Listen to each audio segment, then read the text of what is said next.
Tonight, all the day's major stories here on Prime. Nearing a hostage deal, the President of the United States and his top officials are sounding optimistic about freeing the 200-plus hostages held by Hamas. But what's the time frame for such a deal? And for the eventual release of those hostages, we have the details. Plus, right now is the very first time in human history where you can say with a straight face, you may not die. You believe that? Oh, there's no question. To live forever. That's the goal of one man, going to extreme lengths to extend his life and de-age. In tonight's Prime Focus, we're with him as he pushes boundaries beyond where anyone has ever gone before. And he's a comedian and TV host and bringing viewers a Yuletide extravaganza like no other.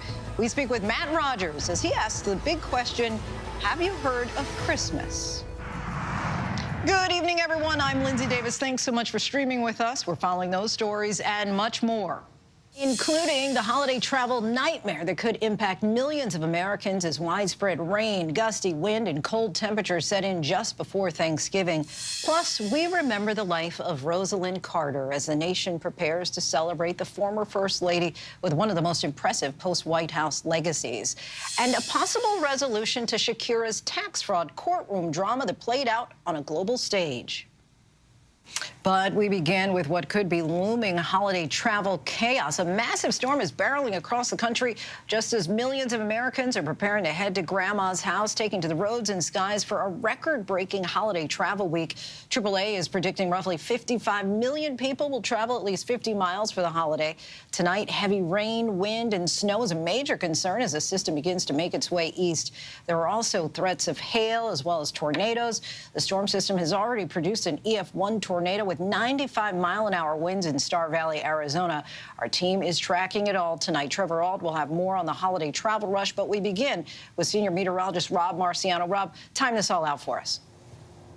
Hey, Lindsay, this is really bad timing with this storm. The only good news is that it's moving pretty quickly. Came out of the Rockies with some vengeance here today. We've got some dynamics that are making for a dangerous night across parts of the South. A tornado watch is in effect for much of Louisiana and now has been expanded into parts of Mississippi. A warning there just south of Alexandria, Rapides Parish, and another one heading towards Jackson, Mississippi. So that watch is up until 11 o'clock, and that severe weather threat will push down I-10 during the day tomorrow. But the storm is really big. Look at the rain and the wind field really expand across the Ohio River Valley up through Chicago and Detroit by tomorrow morning. That's going to be difficult to go. Cincinnati, some heavy rain as well, pushing into places like Charlotte and Atlanta in the afternoon. I think Hartsville will probably have some delays. Heavy rain coming into D.C. and Philly late day. Those airports will have a tough time, too. And if you're driving down I-40 or I-70 up I-95, tomorrow, that's going to be a washout and probably some localized flooding into Wednesday morning, not to mention the delays at the New York airports. It does clear fairly rapidly Wednesday afternoon for most folks, but not before dropping some snow across parts of northern New England, and that polar air really pouring in. Thanksgiving Day is going to be a really cold and blustery one, not just for the Northeast, for about half of the country is going to feel it. It's going to feel more like Christmas than Turkey Day. Lindsay? But it looks like Wednesday may not be too bad of a travel day for most of the country. Rob, we appreciate you as always. Millions of Americans are now bracing for that cross-country storm during one of the busiest holiday travel weeks of the year. Here's our Trevor Ault. Tonight, the holiday travel crush is here and looking to break all-time records. Passengers of all ages packing airports from New York.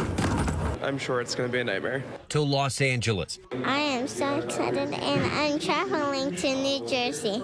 The FAA says the next 2 days will be the busiest to fly. In fact, on Wednesday, the day before Thanksgiving, there's nearly 50,000 flights scheduled. And today actually got pretty close to that. More than 46,000 flights from a whole lot of families trying to get a head start. Of course, that cross-country storm set to hit the busy Northeast hubs could upend all of that. While we can't control the weather, we will also be using every tool at our disposal to keep cancellations and delays as low as possible in the first place. Meanwhile, AAA says nearly 50 million people are set to hit the roads. The good news, gas prices. They're down nearly 40 cents from last year. The bad news, though, traffic. But they say avoiding it is easy. The advice I've been giving for 20 years now is to leave Thanksgiving morning itself. Based on the forecast this year, that sounds like some good advice. Trevor Ault joins us now. Trevor, the Thanksgiving travel crush has already begun. How are airlines managing the crowd so far? Honestly, Lindsay, from what we're seeing, it's been going very well, at least so far. American Airlines actually says that this is the best beginning to the Thanksgiving week from a flight completion percentage that they've ever had. Of course, we don't want to count our chickens before they hatch. Of all those 46,000 flights scheduled to take off today, more than 90%, well over 90% so far, have taken off on time. But when you're talking about how many flights that is, there's still been more than 3,000 flight delays today, Lindsay. It's a good reminder for everybody who's traveling this week, you need to have some flexibility in your plan. Lindsay? Some sage advice. Trevor Ault, our thanks to you. Next to the war between Israel and Hamas and the developments in negotiations over the release of more hostages, the White House sounds hopeful, even as Israel is doubling down on its claim that Hamas used the massive al-Shifa hospital as a military base. Israel released this video from the day of the terror attack, October 7th, claiming it shows an Israeli hostage being dragged. Our chief national correspondent, Matt Gutman, has the latest developments from Israel. Tonight, amid fierce urban fighting deep inside Gaza, the White House saying a deal to free more hostages is closer than it's ever been. Sources say negotiators are nearing a breakthrough to free more than 50 hostages in exchange for a 5-day ceasefire and the release of scores of Palestinian women and minors from Israeli jails. We believe we're closer than we've ever been, so we're hopeful. But there's still work to be done, and nothing is done until it's all done. At the White House today, President Biden optimistic about a deal. Mr. President, is a hostage deal near? I believe so. Even crossing his fingers. But the family's growing desperate. Thomas Hand's daughter, Emily, turned 9 just days ago. If you all have families and kids, just imagine one day one of them's gone. Just gone. You don't know where she is. She must be saying every day, "Where's my daddy? Where's my daddy? Why hasn't he come to save me?" Frustration with Israel's government boiling over into the streets tonight. Prime Minister Netanyahu and his war cabinet meeting with the families of the hostages for the first time. But some apparently refused entry. These protesters are blocking one of the main streets in Tel Aviv. The families of the hostages apparently were not allowed into that meeting with the Israeli Prime Minister. And a shouting match erupting in Israel's parliament.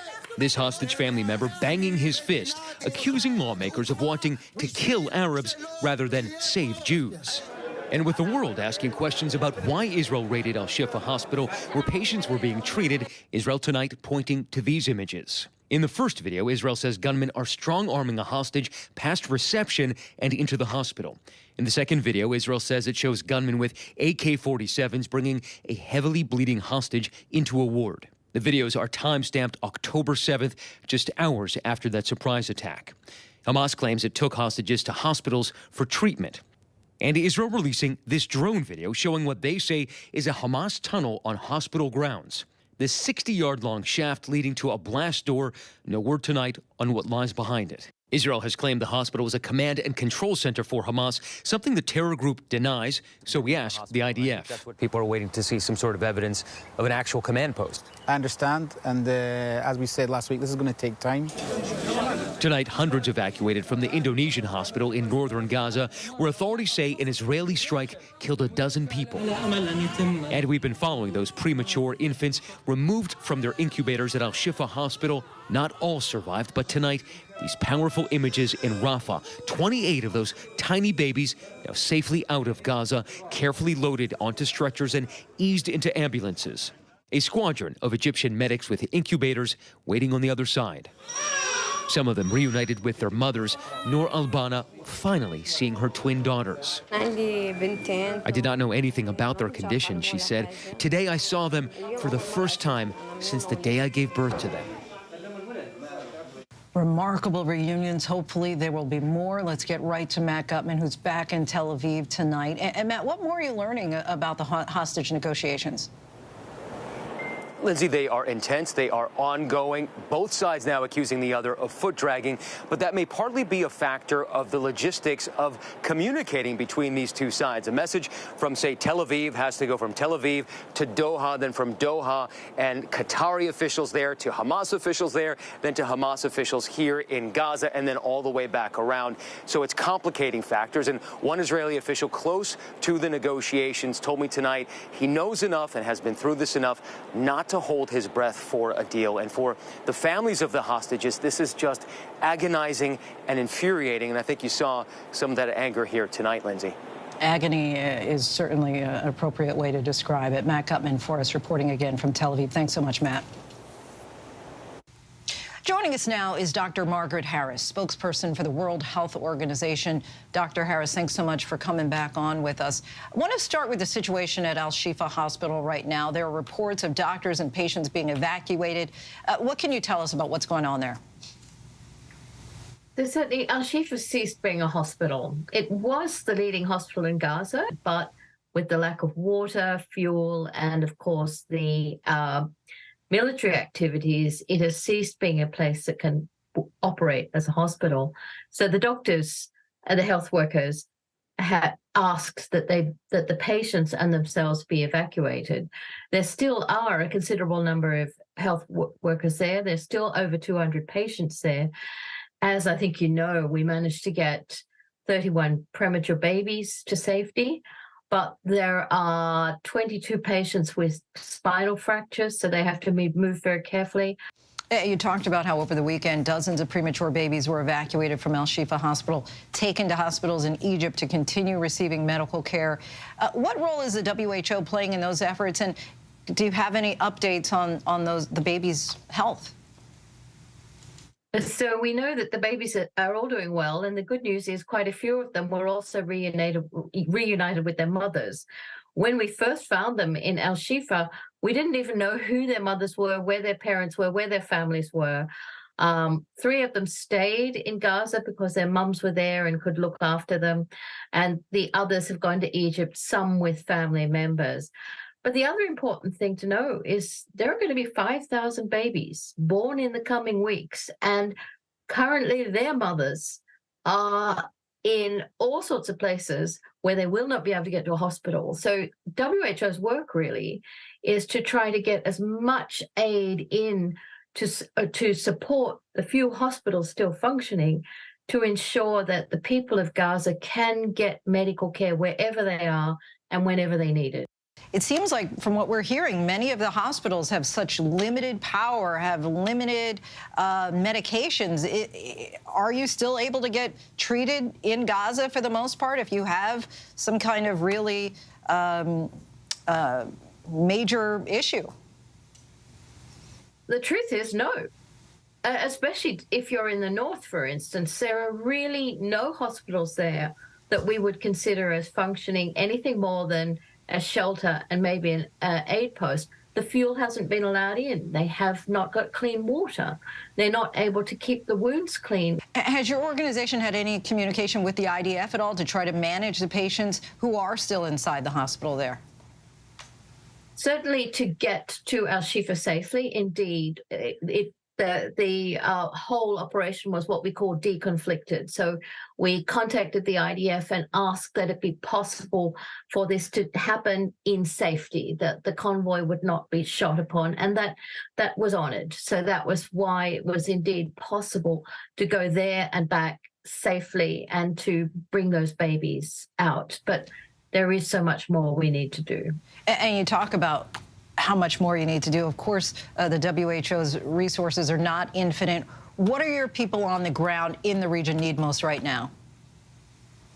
Well, first of all, we need a ceasefire. We need the hostages to be released as well. It's really critical we all remember that those hostages are still there in terrible danger.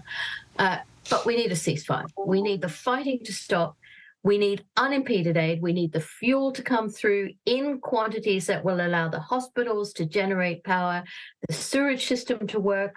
And unless we're able to get the fuel in and get the people, get some kind of water and sanitation services going among these hugely crowded people, we're going to have the outbreaks are going to be even worse than the injuries from the bombing. I think what I hear you saying is, even if you're safe from the bombing, you could die because of the health conditions.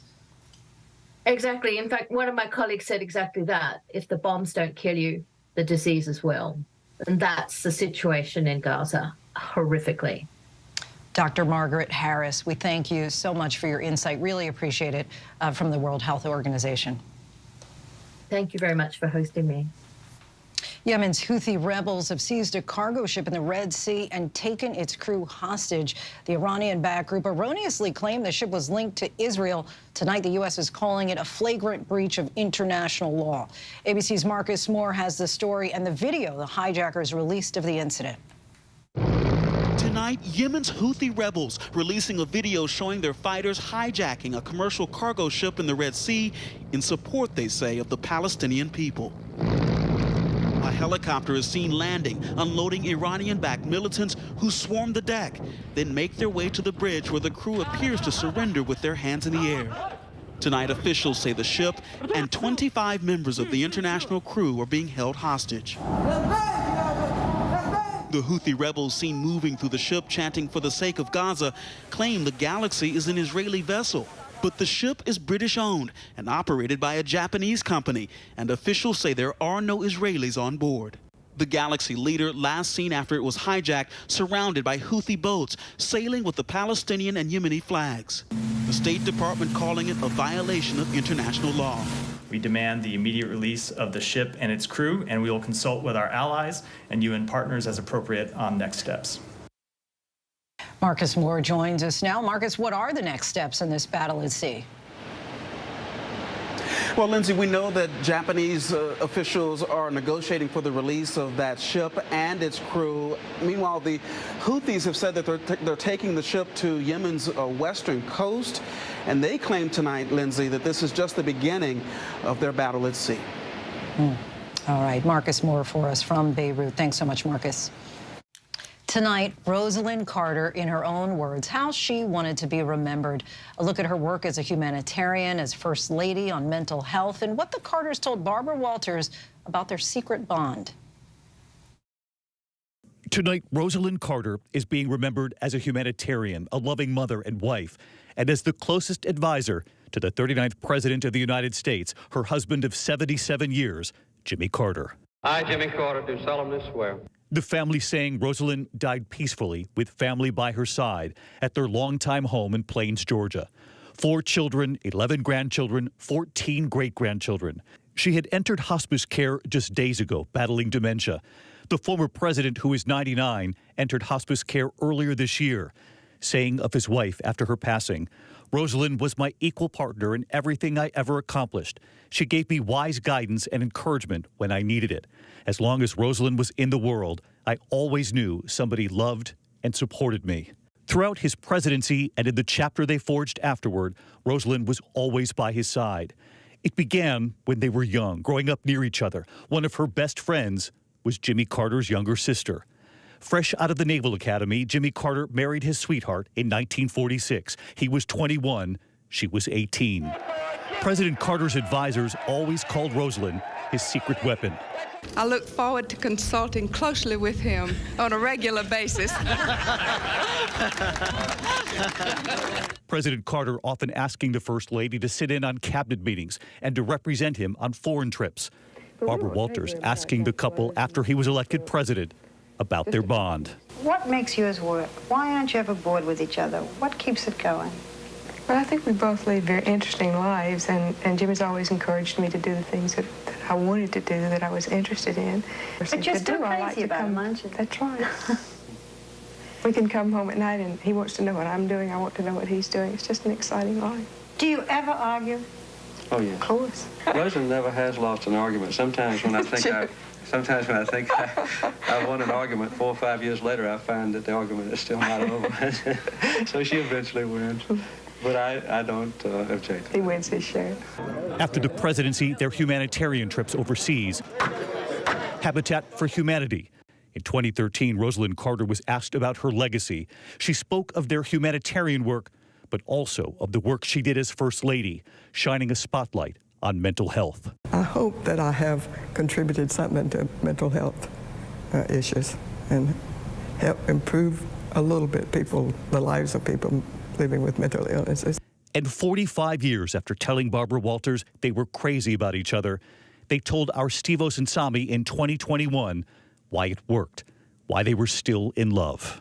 What advice do you have for people who want to make it last? First of all, choose the right person to marry. having Rosalind say, okay, finally, and staying with me all this long has been the most wonderful thing in my life. He's pretty wonderful in my life, too. Our thanks to David for that. And joining us now to talk a little more about the life and legacy of former First Lady Rosalind Carter is Kate Anderson Brower, best-selling author of First Women. Mrs. Carter, as we know, worked tirelessly as a mental health advocate. Tell us how her work shaped how we talk about mental illness today. I think that she was one of the first people to ever bring up mental health in such a high-profile way. And actually, when I interviewed her in 2018, she talked about how she wished that there was more funding for mental health, and looking at the rash of shootings that have gone on in this country. She was ahead of her time, and she was deeply frustrated, actually, that we're still kind of in this place where there is a stigma around mental health. But she did a lot to lessen it. And you've called Mrs. Carter transformative in her role as First Lady, but she was actually influenced by former First Ladies, even as a young girl. How so? That's true. She very much admired Eleanor Roosevelt, and I think you see that in her work, especially when she left the White House, actually, for the Carter Center work that she did monitoring elections around the world, eradicating guinea worm disease and river blindness, working on river blindness. I mean, she took the kind of fearless advocacy that was Eleanor Roosevelt's and put it to very good use, both in the White House, but then in the decades after. Her work with the Carter Center is really tremendous, and I know that that meant so much to her. And when I interviewed her, she was emotional, talking about visiting countries where guinea worm had killed so many people and the fact that they had nearly eradicated it. That was her life's work. Since leaving the White House, she and former President Carter are perhaps best known for their humanitarian work with the Carter Center. How does that organization aim to improve life, not just for Americans, but for people around the world?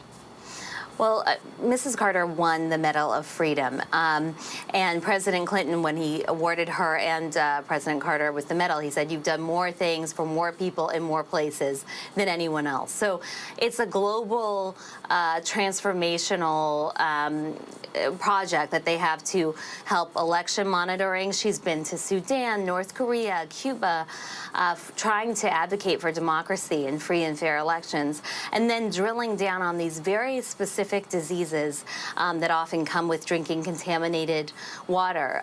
The Carters did not grow up with much money, especially Mrs. Carter, and I think she never lost sight of her roots. And she, at 13 years old, lost her father to cancer, and she said her childhood ended then.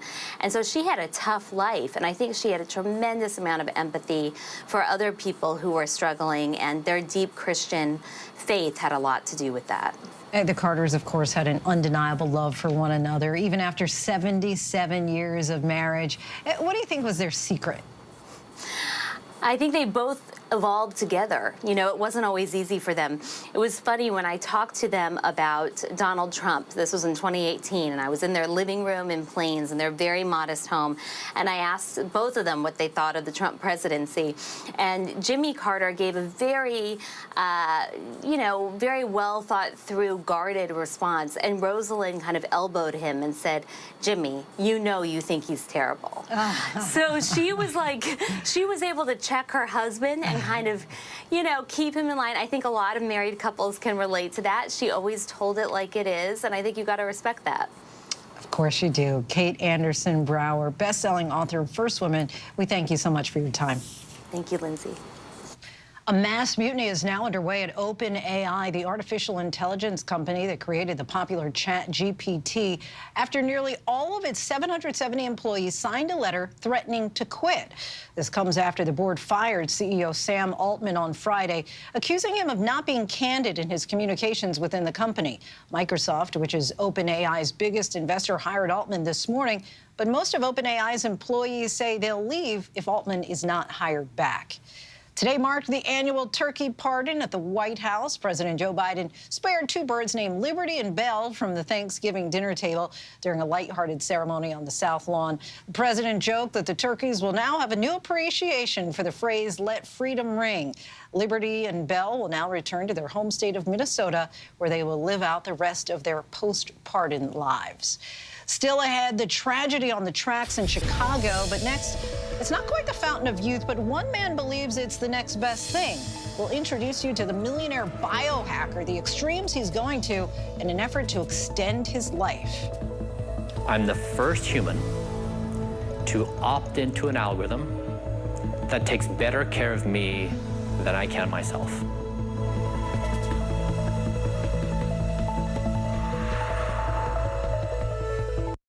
Whenever news breaks.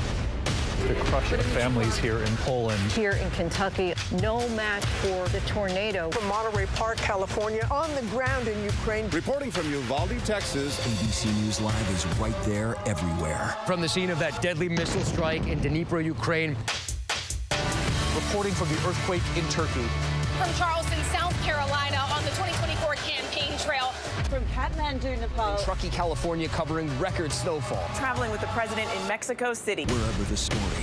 Here at this airport in Tampa, it's already shut down. Reporting from the nurses on the picket line. Reporting from Jerusalem. Here at 10 Downing Street in London. Streaming live to you. Wherever the story is. Wherever the story is. Wherever the story is. We're going to take you there. You're streaming ABC News Live. ABC News Live. You're streaming ABC News Live. ABC News Live. Streaming free everywhere. America's #1 streaming news. First thing in the morning. There's a lot going on. Everybody in that home is okay. To catch you up with what happened overnight. We are here at fashion's biggest night out. What's happening today? YouTube has unveiled a new set of policies. What people are talking about. The new ad campaign. Fast, straightforward. With some fun in between. A real-life Barbie dream house. A name change for the Wienermobile. First thing in the morning. America This Morning. America's #1 early morning news. On ABC News Live. All right, here we go. You ready? Let's do it. Yes, it's the show America wants and America needs right now. This is What Would You Do? Let's go. How are you? Yes. So what will you be watching Saturdays on ABC News Live? What would you do? Hey, I guess I just found out. The What Would You Do Marathon, 2 to 6 Eastern, every Saturday on ABC News Live. My favorite show. Welcome back, everyone. Reversing your biological age, it's long been a holy grail of sorts. But stating the obvious, no one can live forever. Biological age tests are starting to catch on, and there are a whole slew of wearable fitness bands to track just about everything we do. Tonight, one man is shelling out $2 million a year to try to extend his life. And you may have heard of him as the person who has done things like inject himself with his son's plasma. But is any of it helping? And what aspects of his pricey approach can the average person actually try? Our Eva Pilgrim introduces us to Brian Johnson, whose lofty goals may seem unobtainable, but his steadfast commitment to staying healthy and living longer might just have you rethinking your own daily routine. Right now is the very first time in human history where you can say with a straight face, you may not die. You believe that? Oh, there's no question.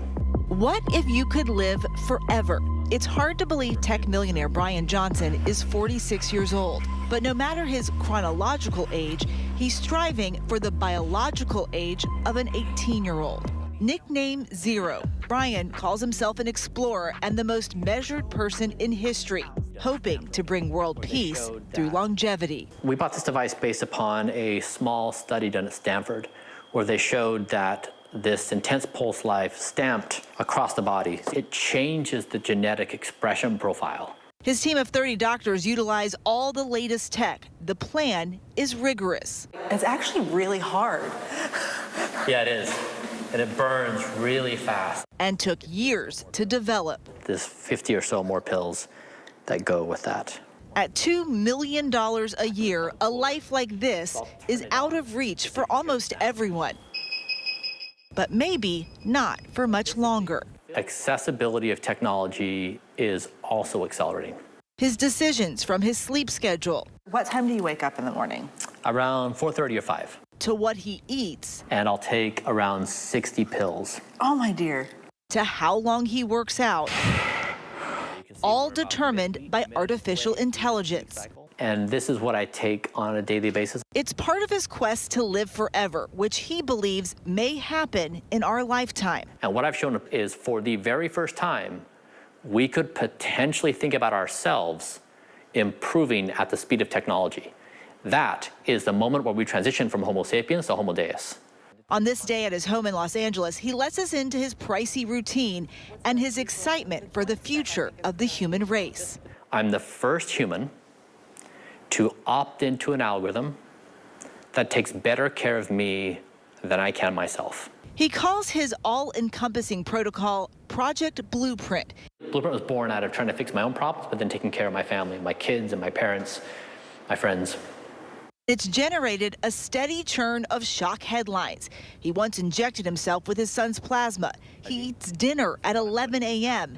and even measures his nighttime erections. He recognizes how insane this all sounds. I'm the most sane person I know. The perceptions people have about Blueprint and me are all wrong. If reverse aging were a religion, Brian would be its leader in this rapidly expanding field of biohacking. Full body scans now all the rage for celebrities. There's experimental lasers and a competitive market for wearable tech to measure biometrics. And for the average enthusiast, at-home test kits now available to tell you your supposed biological age.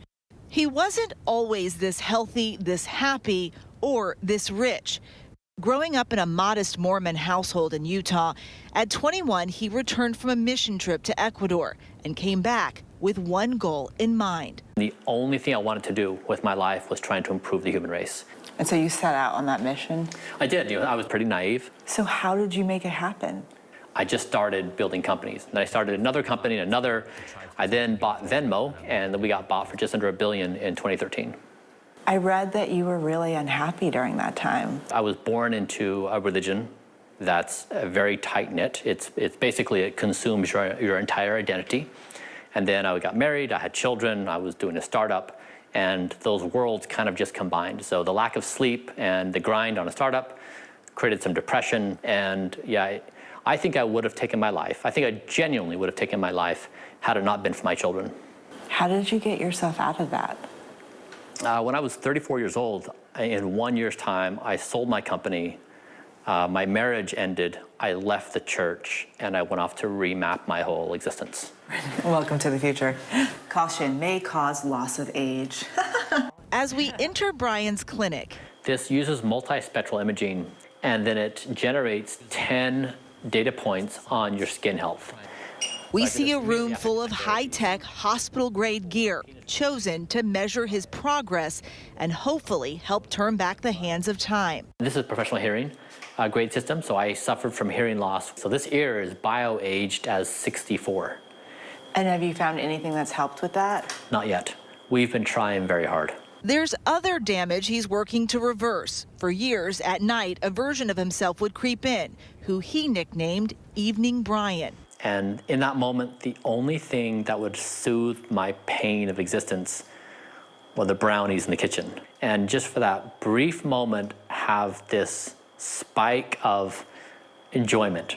And then I would finish and I'd just feel awful. And so one night I got to this point and I said, "Evening Brian, you who makes my life so miserable, you're fired." Since 2021, this is Brian's reality. Routine blood draws, red light therapy for his skin, and this machine. If you put this device on your abdomen when you lay down, this is the equivalent of doing 20,000 sit-ups in 30 minutes. Okay.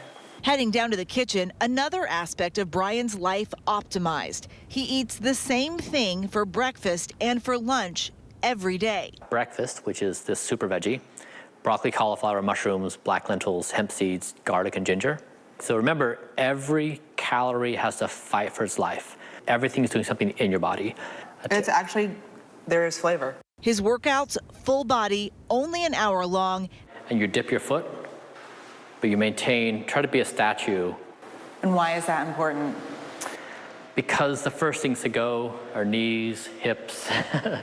Of course, many of these experimental treatments are out of range for the everyday person. But Brian does use one piece of consumer wearable tech called a Whoop for tracking what he calls the difference between hope and despair, sleep. The most meaningful thing that I've accomplished with this is I just achieved a 6-month perfect sleep score.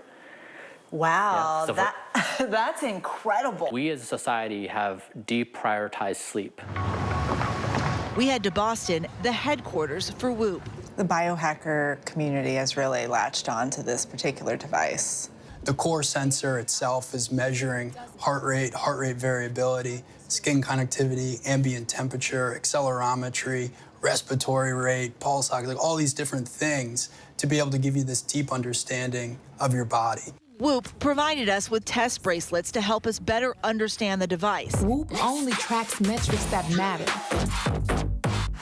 Whoop works very, very hard to take all of the biometrics that we're reading and then turn it into the 1, 2, or 3 things that you need to know today. An AI coach on the app provides recommendations for better athletic performance and recovery. Entering the Whoop lab full of volunteers, we hear a familiar drumbeat. The importance of sleep. What's the most important data for the regular person to look at when they're assessing how they're doing? I think it's a great question. I think the place to start is really sleep. Are you getting enough sleep? A lot of folks can spend the recommended 8 hours in bed, but don't wake up feeling refreshed, right? And I think technology like Whoop allows you to troubleshoot so you can kind of back into what are the behaviors that lead to restorative sleep. While not $2 million a year, wearable tech like Whoop can be expensive as well. But Brian believes it's not about what you start doing, it's what you stop.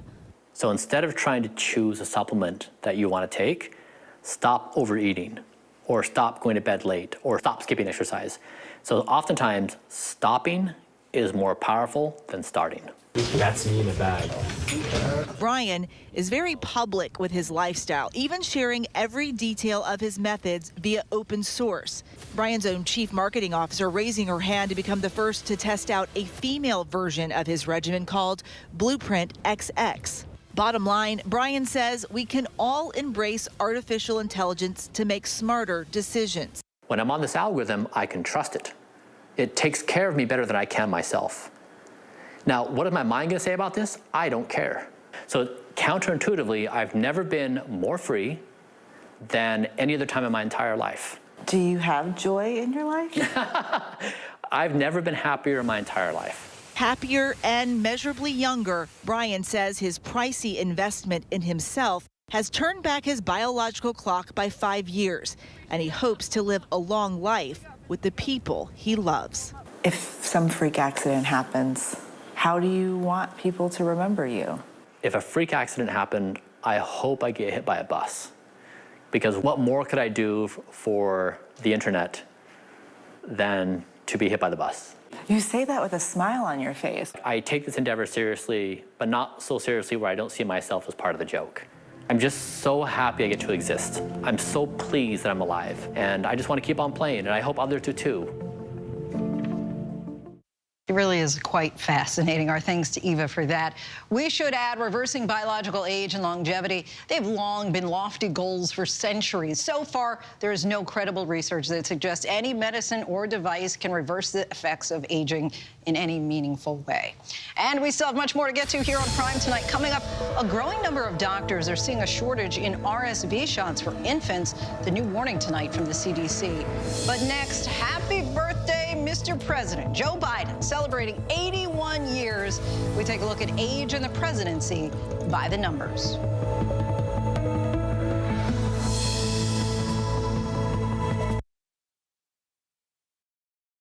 With so much at stake, so much on the line, more Americans turn here than any other newscast. ABC News World News Tonight with David Muir, America's #1 most watched newscast across all of television.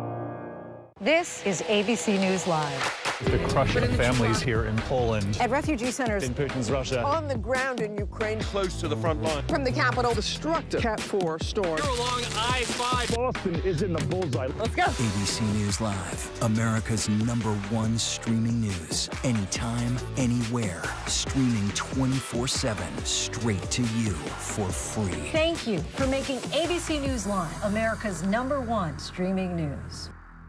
From America's #1 news comes the all-new ABC News app. Breaking news, incredible video, faster, smarter, and customizable to your interests. If you love being in the know, you're gonna love this. Experience the all-new ABC News app. Download it now.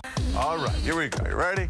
Let's do it. Yes, it's the show America wants and America needs right now. This is What Would You Do? Let's go. How are you? Yeah. So what will you be watching Saturdays on ABC News Live? What would you do? Hey, I guess I just found out. The What Would You Do Marathon, 2 to 6 Eastern, every Saturday on ABC News Live. My favorite show. First thing in the morning. There's a lot going on. Everybody in that home is okay. To catch you up with what happened overnight. We are here at fashion's biggest night out. What's happening today? YouTube has unveiled a new set of policies. What people are talking about, the new ad campaign. Fast, straightforward. With some fun in between. A real-life Barbie dream house. A name change for the Wienermobile. First thing in the morning. America This Morning. America's #1 early morning news. On ABC News Live. Mike, the situation. What a situation that guy was. There was upwards of 10 naked, beautiful women in my room at one particular time. I was probably a good 6 Percocet 30s deep while on live TV. I've been through some really tough times. The Situation, drugs and sex on the Jersey Shore. People think they know about the situation. You have no idea. Now streaming on Hulu. When I got sent to Idaho to cover the murders of 4 college students, it was a story that didn't make any sense. 4 students stabbed to death in their beds while 2 roommates were home.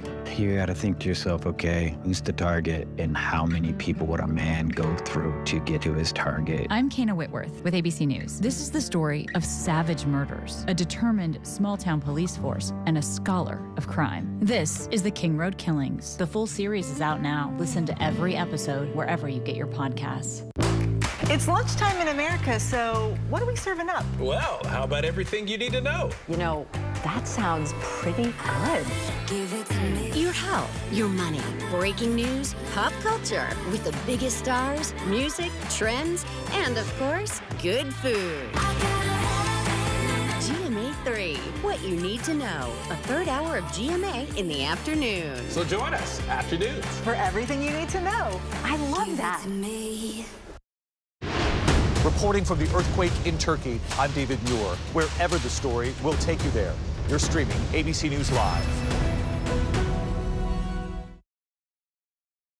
Welcome back, everyone. Tonight, we want to wish President Joe Biden a happy birthday as we look at age and the presidency by the numbers. Biden turned 81 today and already has topped Ronald Reagan as the oldest president to serve. Reagan was 77 at the end of his second term back in 1989.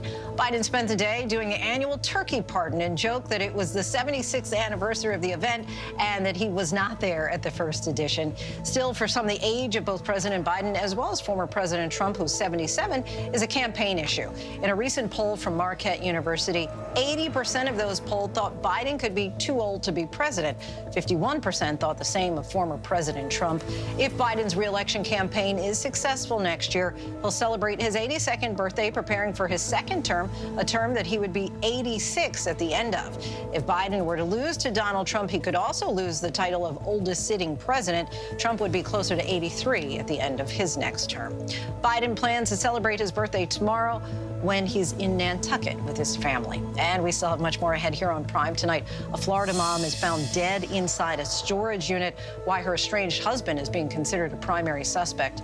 Plus, the $60 million fine involving Toyota and how much money some customers are getting back.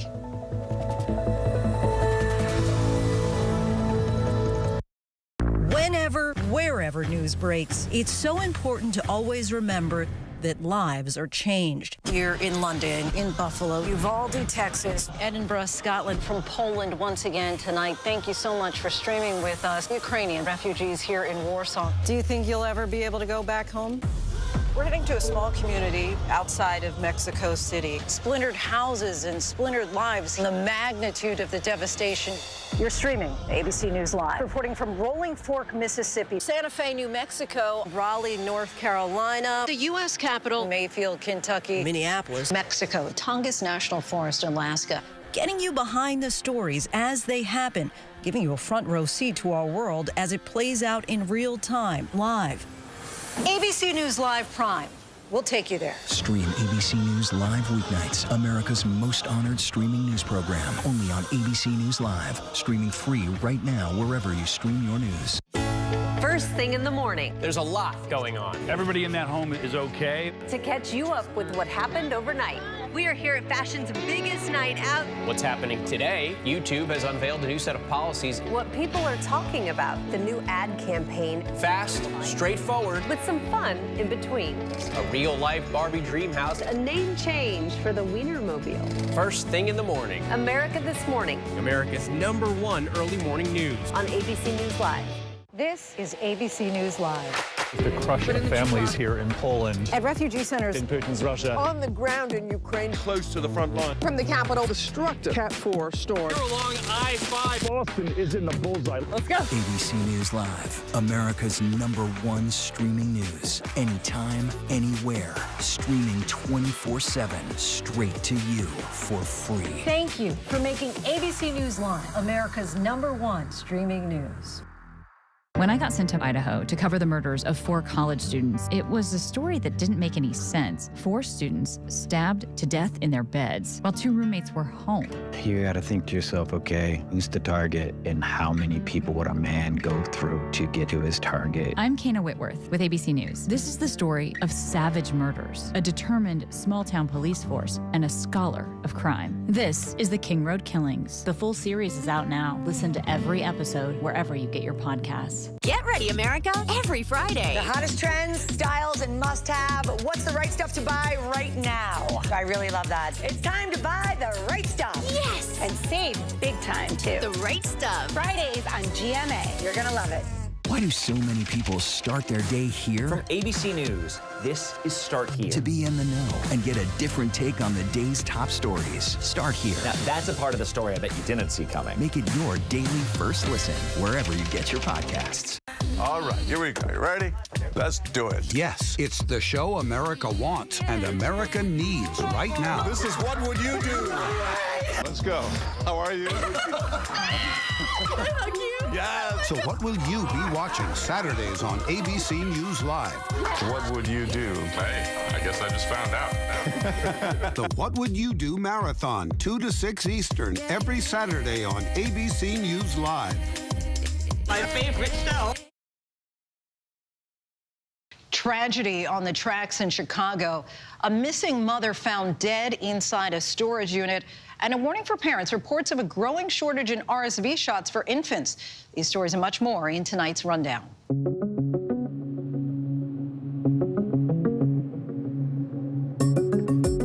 One person is dead after a freight train hit a FedEx truck in a Chicago rail yard. The delivery truck was stopped on the tracks when the train hit. Firefighters managed to get the driver out of the truck, but he died at the scene. It's unclear why the FedEx truck was stopped on the tracks. Officials from Norfolk Southern, who own the freight train, are investigating. A mother of 4 missing for weeks in Florida has been found dead. Police near Orlando say Shakira Rucker was last seen earlier this month leaving her house with her estranged husband, Corey Hill. Rucker found shot to death, her body left inside a storage unit. Our ABC News affiliate in Orlando reporting the storage unit was owned by Hill, who's now named an official suspect in her murder. Doctors across the country are still reporting a shortage of RSV shots for children and babies. The company that makes the vaccine told ABC News unprecedented demand is behind the short supply. The CDC is now recommending the shot for only those most vulnerable to the respiratory disease. The agency also released an additional 77,000 doses to doctors' offices across the U.S. Toyota's credit company has been hit with a multi-million-dollar fine. The Consumer Financial Protection Bureau is ordering Toyota Motor Credit to pay $60 million for tricking customers into unnecessary products. The agency said thousands of borrowers complained Toyota Motor Credit made it unreasonably hard for consumers to cancel those services. $48 million of that fine will go directly to consumers that were impacted. A $12 million penalty will go to the agency's Victim Relief Fund. Toyota Motor Credit admitted no wrongdoing as part of the settlement. Legendary rapper and notorious toker Snoop Dogg caused quite the alarm on social media the other day. The artist claimed he was, quote, giving up smoke and asked for privacy in an Instagram post. Some fans were in disbelief that the 52-year-old who allegedly employs a personal blunt roller would give up the habit. But today it was revealed that it was all a well-executed PR stunt to promote a new smokeless fire pit. Snoop Dogg remains one of the most well-known rappers in the world with 17 Grammy nominations and over 35 million albums sold worldwide. It is your chance to own a piece of soccer history. Lionel Messi's jerseys from last year's World Cup up for auction in New York. The London-based Sotheby's is handling the bids. The auction house says the jerseys could sell for up to $10 million. Last year, Messi led his home country Argentina to their second ever World Cup win. Many sports writers consider him one of the best soccer players of all time. Global superstar Shakira agreed to a deal with Spanish prosecutors to avoid a trial in a case that accused her of tax evasion. The settlement carries heavy fines totaling about 7.3 million euros, or about $8 million, but spares the singer jail time with a 3-year suspended sentence. That's according to court documents reviewed by ABC News. The singer said she chose to, quote, resolve this matter with the best interest of her kids at heart, who do not want to see their mom sacrifice her personal well-being in this fight. With nearly 50 million Americans set to drive to their Thanksgiving destinations, a new iPhone service for certain phone models could actually save the day in the event of a breakdown. ABC's Becky Worley has how it works, even if you don't have cell service. Apple's new satellite roadside service works when your cell service doesn't. Let's say I have a dead battery. If you have an iPhone 14 or 15, this new built-in feature lets you send a text via satellite to get roadside assistance. Apple and their partner for this service, AAA, is setting up a demo for me in a spot where I don't have a single bar of coverage. To do this, I'm going to open up Messages and then create a new text and type in roadside. And up pops this contact that I've never entered myself that says roadside assistance via satellite. Absent cell service, the phone searches for a satellite. A combination of hardware and software in these newer models of the iPhone allows it to connect. Apple's emergency roadside assistance service is using Globalstar's satellite system, which are 24 satellite constellations that are low Earth orbit satellites. Sometimes there are dead spots where you have to wait a minute or two for your phone to actually find the nearest satellite. I guess I don't have to actually hold it up towards the sky. Once connected, you're texting with a real person at the AAA dispatch. And importantly, your GPS location data is relayed. So to actually be texting back and forth with a real human, it's kind of reassuring. So now I just wait. You don't actually have to have a AAA membership.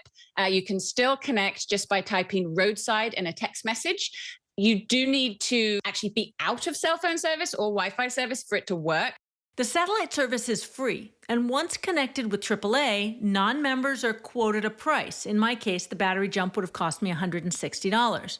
Prices vary by location, and you can opt out. AAA members receive the service for free. Hi there, how's it going? Hi, thanks for coming.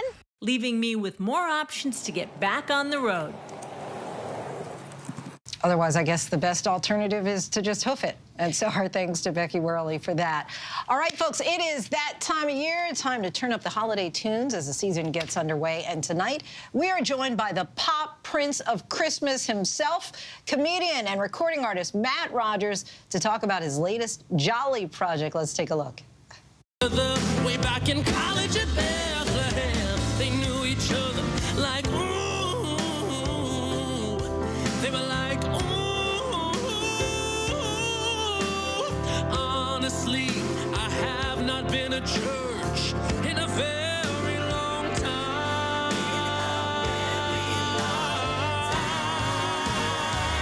Have you heard of Christmas? It's the Teddy and negligee that does it for me. Matt joins us now in studio.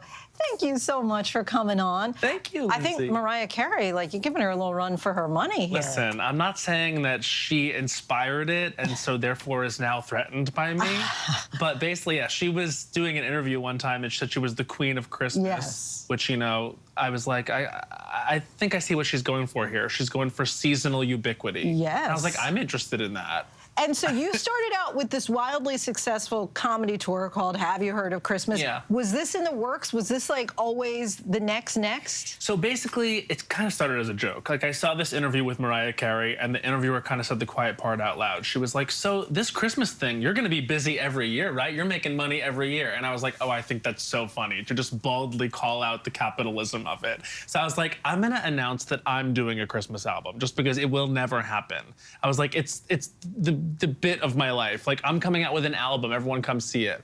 And then lo and behold, it was a successful enough show year after year that Capitol Records actually gave me a record deal this year. And so I kind of stuck the landing on the bit there. So this is not the traditional Christmas album, just so everybody is aware. Yeah, I don't know if you got that from the clip. Who is this for?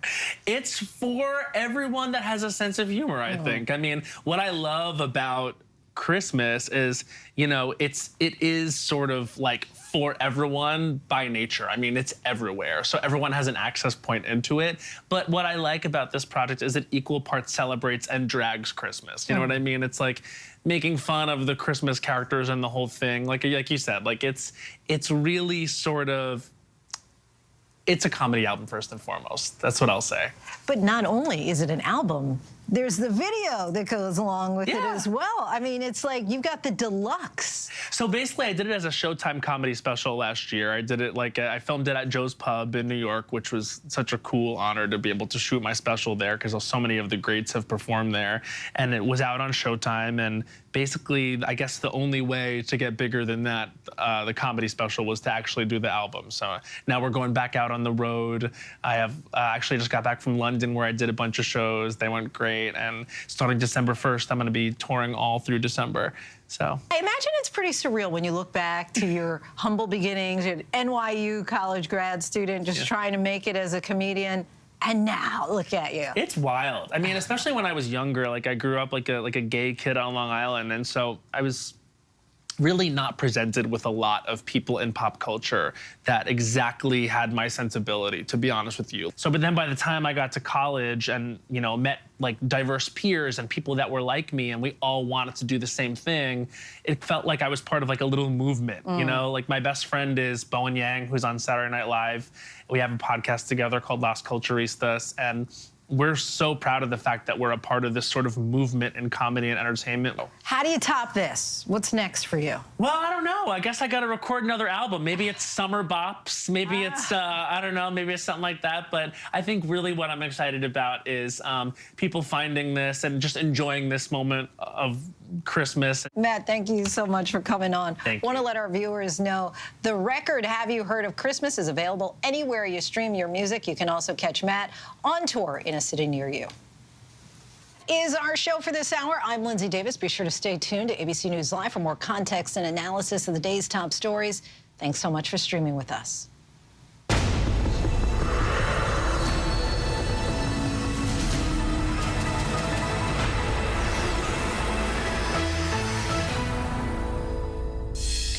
Coming up in the next hour, the holiday travel rush, what you need to know before you hit the road, plus the tributes pouring in for First Lady Rosalind Carter, celebrating her amazing life and legacy.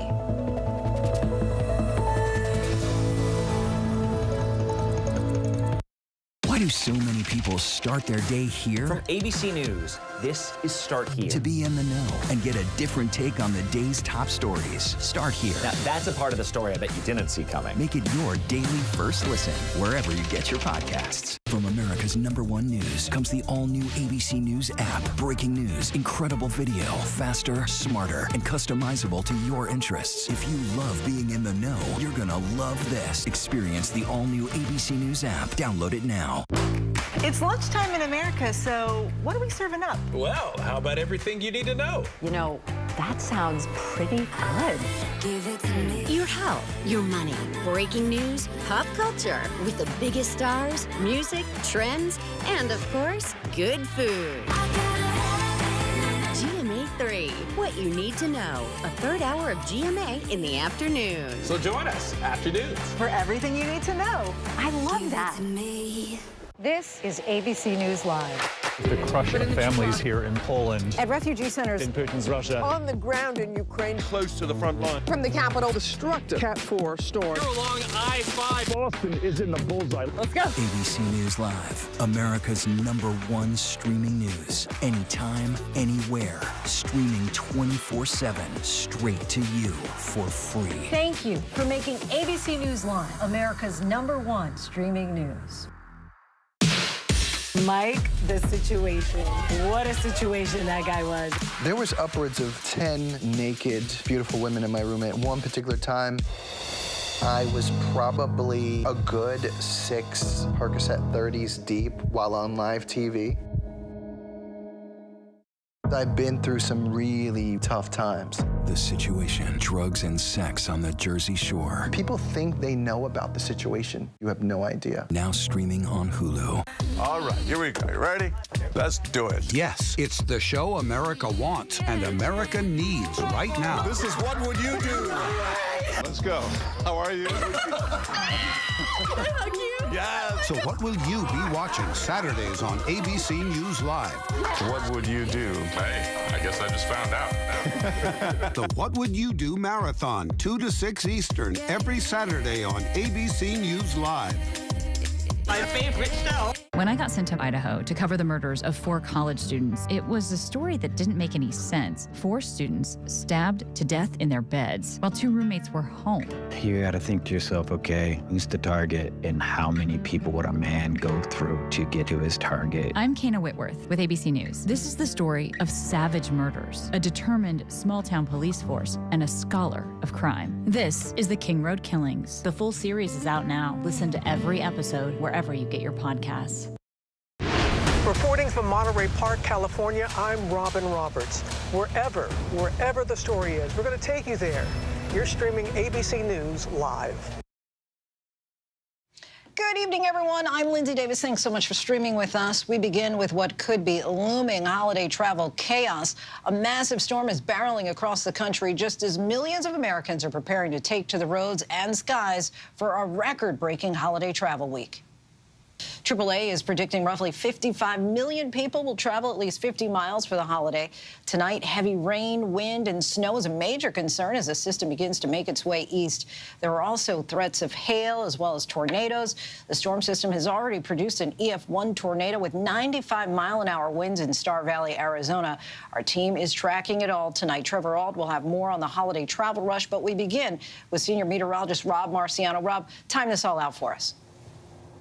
Hey, Lindsay, this is really bad timing with this storm. The only good news is that it's moving pretty quickly. Came out of the Rockies with some vengeance here today. We've got some dynamics that are making for a dangerous night across parts of the south. A tornado watch is in effect for much of Louisiana and now has been expanded into parts of Mississippi. The warning there just south of Alexandria, Rapides Parish, and another one heading towards Jackson, Mississippi. So that watch is up until 11 o'clock, and that severe weather threat will push down I-10 during the day tomorrow. But the storm is really big. Look at the rain and the wind field really expand across the Ohio River Valley up through Chicago, Detroit by tomorrow morning. That's going to be a difficult go. Cincinnati, some heavy rain as well, pushing into places like Charlotte and Atlanta in the afternoon. I think Hartsville will probably have some delays. Heavy rain coming into D.C. and Philly late day. Those airports will have a tough time too. And if you're driving down I-40 or I-70 up I-95 tomorrow, that's going to be a washout and probably some localized flooding into Wednesday morning, not to mention the delays at the New York airports. It does clear fairly rapidly Wednesday afternoon for most folks, but not before dropping some snow across parts of northern New England, and that polar air really pouring in. Thanksgiving Day is going to be a really cold and blustery one, not just for the Northeast, but about half of the country is going to feel it. It's going to feel more like Christmas than Turkey Day. Lindsay? But it looks like Wednesday may not be too bad of a travel day for most of the country. Rob, we appreciate you as always. Millions of Americans are now bracing for that cross-country system during one of the busiest holiday travel weeks of the year. Here's ABC's Trevor Ault. Tonight, the holiday travel crush is here and looking to break all-time records. Passengers of all ages packing airports from New York. I'm sure it's going to be a nightmare. To Los Angeles. I am so excited, and I'm traveling to New Jersey.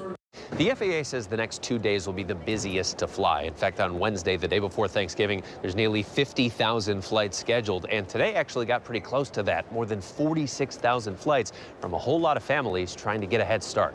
Of course, that cross-country storm set to hit the busy Northeast hubs could upend all of that.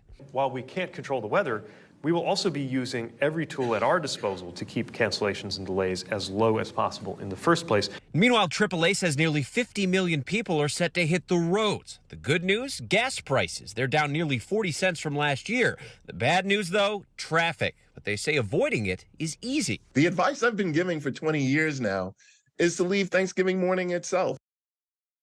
Sounds like some good advice. There are thanks to Trevor for that. Next to the war between Israel and Hamas and the developments in negotiations over the release of more hostages, the White House sounds hopeful, even as Israel is doubling down on its claim that Hamas used the massive Al-Shifa hospital as a military base. Israel released this video from the day of the terror attack, October 7th, claiming it shows an Israeli hostage being dragged. Our chief national correspondent, Matt Gutman, has the latest developments from Israel. Tonight, amid fierce urban fighting deep inside Gaza, the White House saying a deal to free more hostages is closer than it's ever been. Sources say negotiators are nearing a breakthrough to free more than 50 hostages in exchange for a 5-day ceasefire and the release of scores of Palestinian women and minors from Israeli jails. We believe we're closer than we've ever been, so we're hopeful. But there's still work to be done, and nothing is done until it's all done. At the White House today, President Biden optimistic about a deal. Mr. President, is a hostage deal near? I believe so. Even crossing his fingers. But the family's growing desperate. Thomas Hand's daughter, Emily, turned 9 just days ago. If you all have families and kids, just imagine one day one of them's gone. Just gone. You don't know where she is. She must be saying every day, "Where's my daddy? Where's my daddy? Why hasn't he come to save me?" Frustration with Israel's government boiling over into the streets tonight.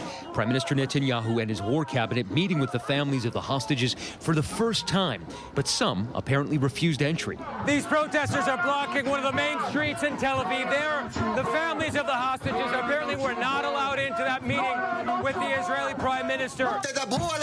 And a shouting match erupting in Israel's parliament. This hostage family member banging his fist, accusing lawmakers of wanting to kill Arabs rather than save Jews. And with the world asking questions about why Israel raided Al-Shifa hospital where patients were being treated, Israel tonight pointing to these images. In the first video, Israel says gunmen are strong-arming a hostage past reception and into the hospital. In the second video, Israel says it shows gunmen with AK-47s bringing a heavily bleeding hostage into a ward. The videos are time-stamped October 7th, just hours after that surprise attack. Hamas claims it took hostages to hospitals for treatment. And Israel releasing this drone video showing what they say is a Hamas tunnel on hospital grounds. This 60-yard-long shaft leading to a blast door. No word tonight on what lies behind it. Israel has claimed the hospital was a command and control center for Hamas, something the terror group denies, so we asked the IDF. That's what people are waiting to see, some sort of evidence of an actual command post. I understand, and as we said last week, this is going to take time. Tonight, hundreds evacuated from the Indonesian hospital in northern Gaza, where authorities say an Israeli strike killed a dozen people.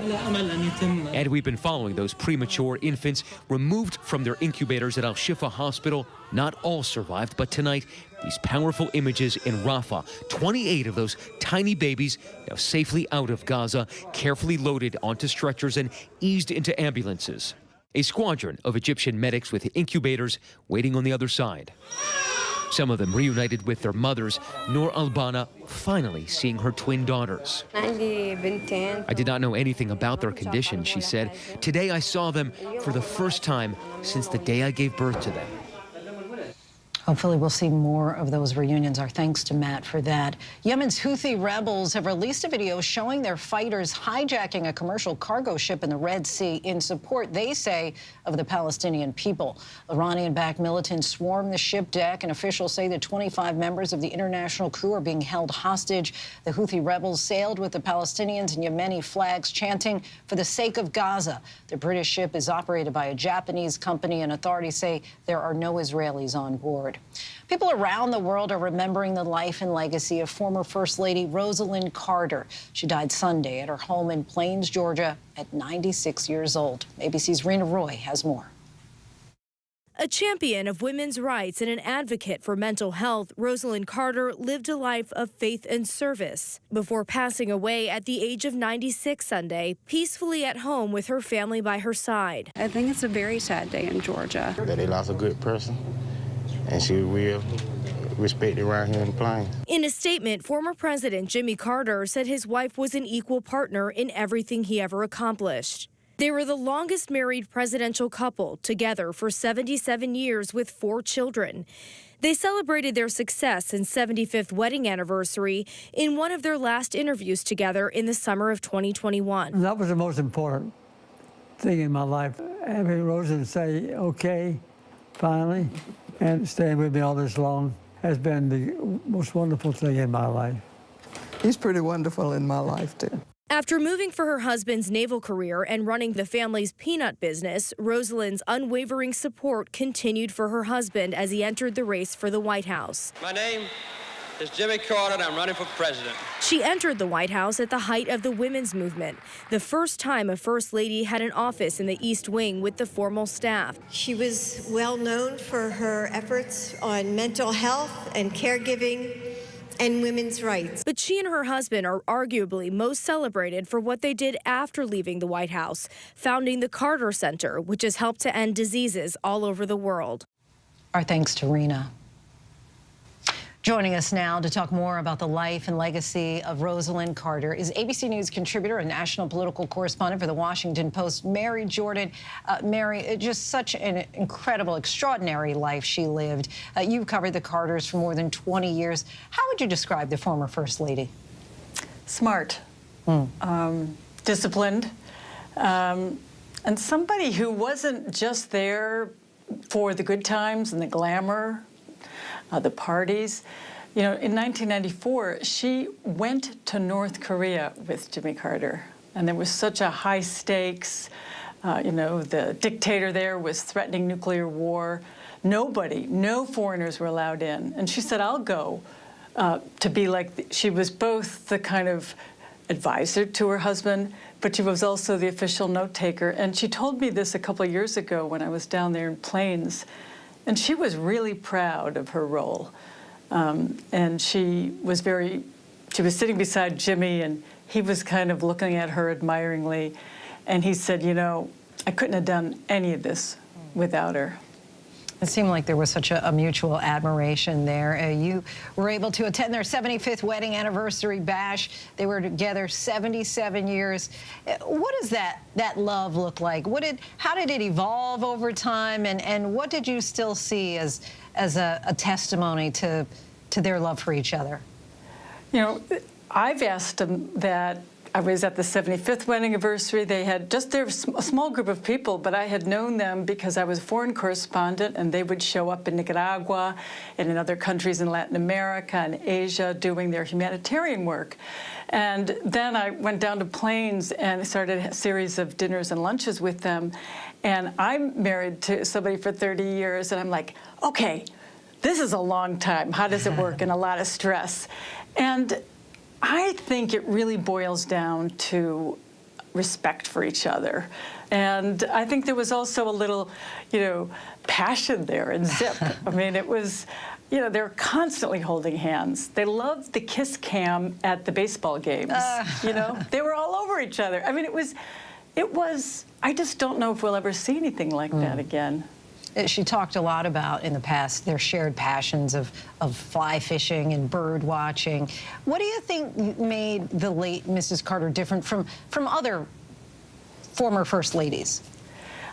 I think this combination of how simple and humble they were. I mean, when you're in their kitchen, you can't believe how small it is. They had a cooler beside their refrigerator for leftovers.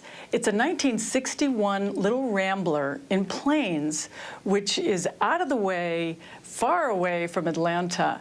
She wanted to make her mark. She wanted to be in the cabinet meetings. She wanted her husband, and she called herself an equal partner, as he did. She wanted to make something huge. And I think that was just extraordinary. She was both humble and simple with the most extraordinary ambition. As someone who spent so much time with her, what's your favorite memory together? I think, they were eating this pasta and hamburger, very simple dinner in Plains off of plastic paper plates. And Jimmy was telling a story, and she looked at him, and she just made this very funny face and said, "Can I just correct you and correct the record here?" And, that she said, you had slightly wrong, and then he started finishing her sentences. It was adorable. I mean, they really did finish each other's sentences. They were there for all the moments, so they could kind of add on and correct or amplify each other. You just won't forget the smile that she had looking at him and he had looking at her, and that was after more than 7 decades of marriage. An enduring love story. ABC News contributor and national political correspondent for the Washington Post, Mary Jordan, so appreciate your time. Thank you. And still much more to get to. Coming up, a musical trio of vocalists and songwriters. And get this, they're all brothers. Our Will Gann sits down with the American indie pop band AJR and talks about their rise to fame. But next, Taylor Swift's return to the stage after a tragedy involving one of her fans while on tour in Brazil.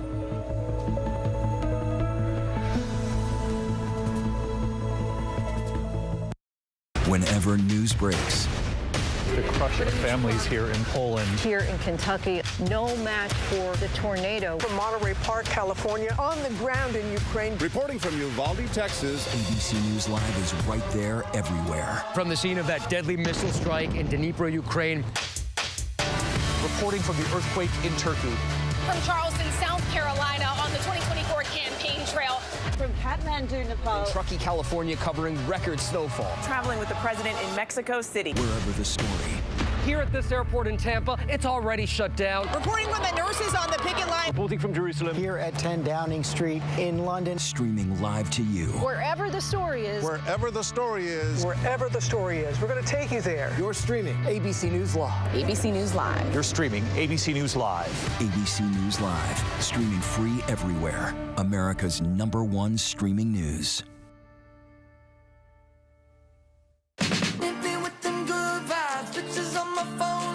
Everything is so fine, little bit of sunshine. Some more, just a little bit. Breathe more, just a little bit. Smile a little more, and I'm into it. I've been running through the strange life. Pictures on my phone, like everything is so fine, little bit of sunshine.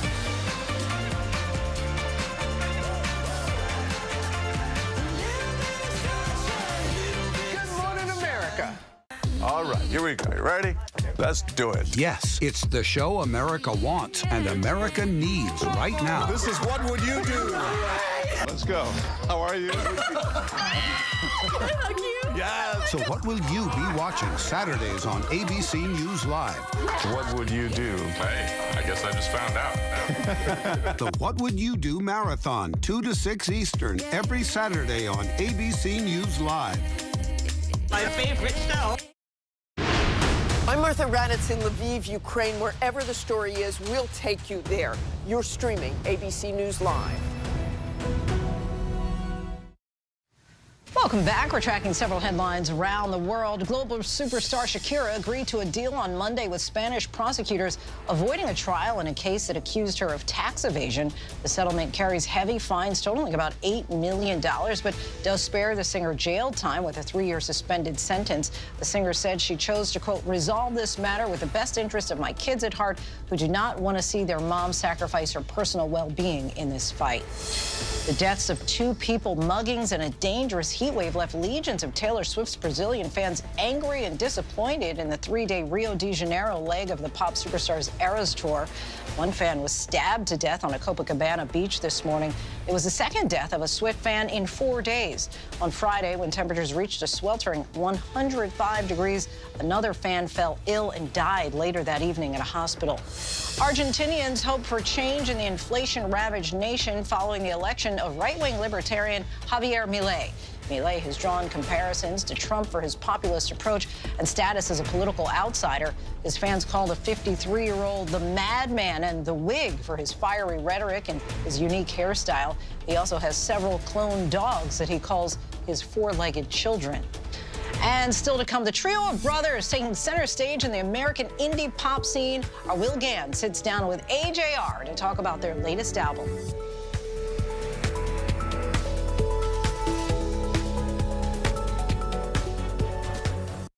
When I got sent to Idaho to cover the murders of 4 college students, it was a story that didn't make any sense. 4 students stabbed to death in their beds while 2 roommates were home.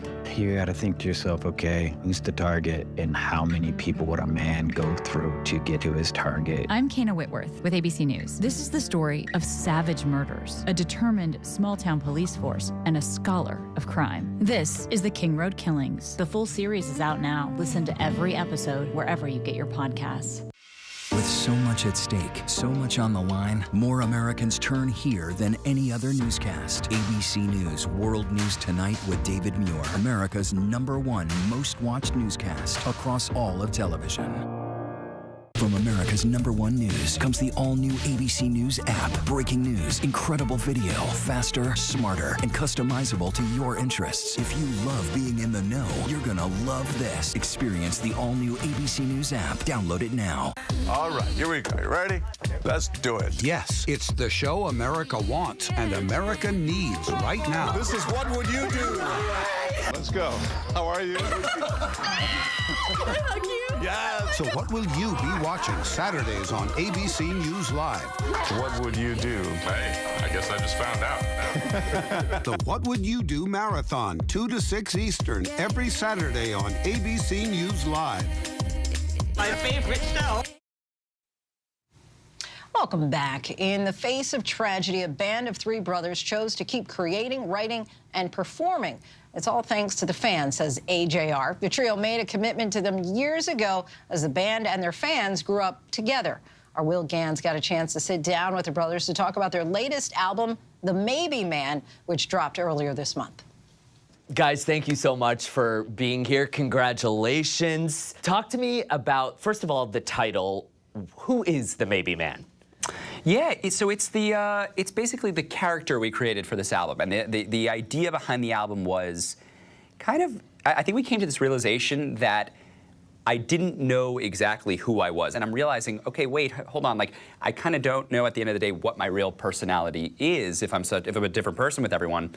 And it was such a scary, big thought. And we said, wait, this is the perfect kind of concept for an album. I wish I was me, whoever that is. I mean, it's a very kind of adult concept, right? Like, I think fittingly, your fans have watched you guys grow up. This is your 5th album. How did you approach this album differently, knowing that there is a lot of adult themes here in ways that maybe your fans haven't seen yet? Yeah, I think when you're in your teens or early 20s, you kind of feel like, the world is this big, I could be this many things. Now I'm about to be 30, and it's like, oh, this is probably what I am now.